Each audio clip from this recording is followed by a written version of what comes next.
Have you ever reacted to something and later thought, why did I react like that? Why small things feel like big? Why rejection feels unbearable?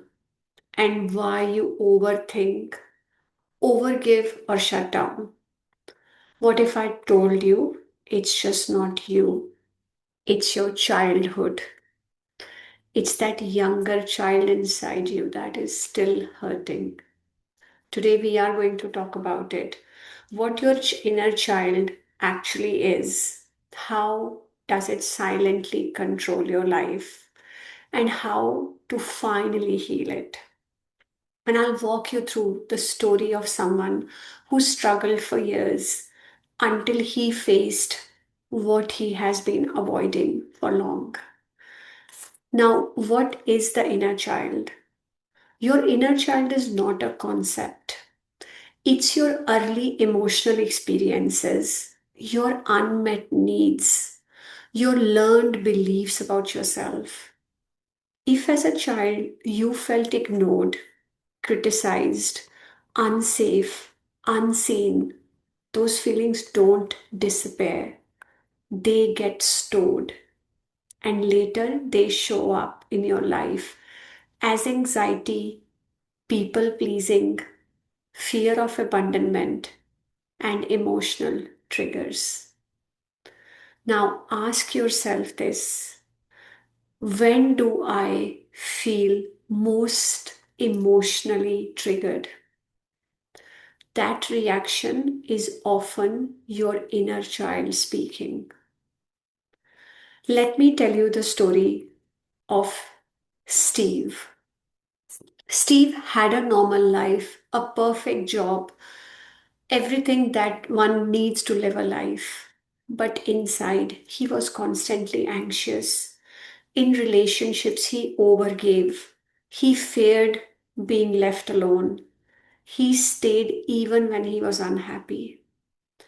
Every time someone pulled away, he panicked. Every time there was a conflict, he shut down. He thought to himself, why am I like this? Growing up, Steve's parents were always busy. Emotions were not discussed. Achievements were praised, not the feelings. When he cried, he heard, be strong. You are a man. You are a boy. You can't cry. And when he needed comfort, he only got silence. So he learned my feelings don't matter. How can you reconnect? Do it now.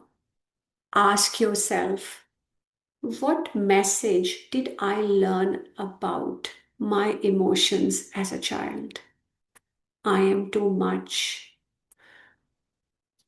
I need to be strong. No one will understand me. And that belief is still operating today in your life. One day, Steve's relationship ended. Not dramatically, just slowly, emotionally distant until it was over. And this time, sometime hit differently. It wasn't just a heartbreak, it was abandonment, worthlessness, and emptiness. He did just lose someone. He felt he's lost himself. And that's when he realized the pain feels older than this relationship. If this is how you are feeling, ask yourself, have I felt this emotional pain before, but in a different situation? If yes, it's deeper than the present moment.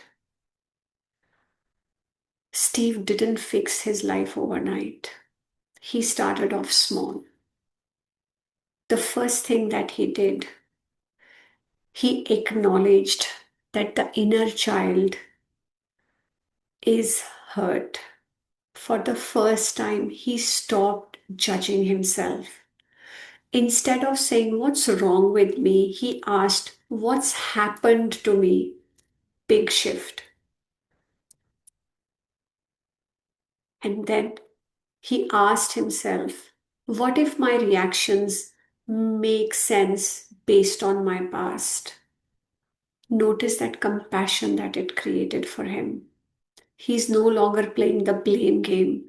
He is going back into the past to see what if my reactions are based on my past. He started journaling, writing to his younger self, saying that I see you. You didn't deserve that, and your feelings matter. And it felt strange at first to him, but then it felt healing. Do the same thing. Write or say to yourself, I want you to know that you are important. I know that you are healing, and I hear you and I see you. And let it be very honest. Instead of distracting himself, Steve allowed himself to feel all these emotions: sadness, anger, loneliness, and something shifted. The emotions became lighter because he was no longer trying to run away from the emotions. He was sitting down with them and feeling them. And this is the exercise that you can try. Put a timer for 5 minutes or 2 minutes, whatever time you can contribute, and let yourself feel without distraction. Let that emotion be completely felt by you, not fixing it, just feeling the emotion. Steve also started saying no, expressing his feelings, walking away from unhealthy situations, not perfectly, but consistently. This is something that you can do with me now. Ask yourself, what is the one pattern I want to break? Now define it with one small action. Let's say you end up reacting. You can say, I want to break this pattern of reaction, and define one action you would take. You will start reverse counting every time you're about to give a reaction.